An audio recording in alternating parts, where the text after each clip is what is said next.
एक छोटे से गांव में सीमा नाम की एक गरीब लेकिन बहुत ही सुंदर और दयालु लड़की रहती थी।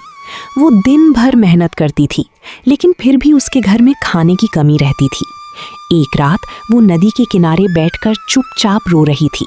तभी अचानक पानी में एक हल्की सी चमक दिखाई दी। सीमा डरते डरते पास गई तो उसने देखा कि एक बूढ़ा साधु पानी से बाहर आया।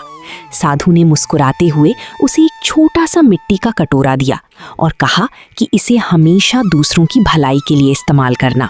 सीमा कटोरा घर ले आई और अगले दिन जब उसने उसमें झांका तो वो अपने आप ताज़े फल और रोटियों से भर गया। ये देखकर सीमा बहुत खुश हुई और उसने गांव के गरीब लोगों में खाना बांटना शुरू कर दिया। धीरे धीरे पूरे गांव में उसकी चर्चा होने लगी और लोग उसकी तारीफ करने लगे।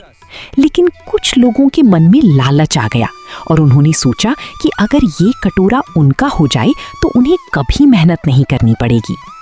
एक दिन उन्होंने मौका देखकर सीमा से कटोरा छीन लिया और खुद उसका इस्तेमाल करने लगे। शुरुआत में तो कटोरा भरता रहा, लेकिन अचानक उसमें से अजीब सी आवाज आने लगी। कटोरा जोर जोर से कांपने लगा और फिर एक तेज चमक के साथ टूट गया। ये देखकर सभी लालची लोग डर गए और उन्हें अपनी गलती का एहसास हुआ।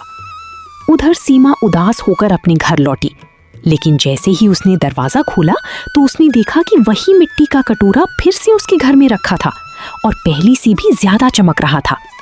ये देखकर सीमा के चेहरे पर एक प्यारी सी मुस्कान आ गई और इस बार उसने समझदारी से उसे छुपाकर रखा और केवल सच्चे जरूरतमंद लोगों की मदद करने लगी।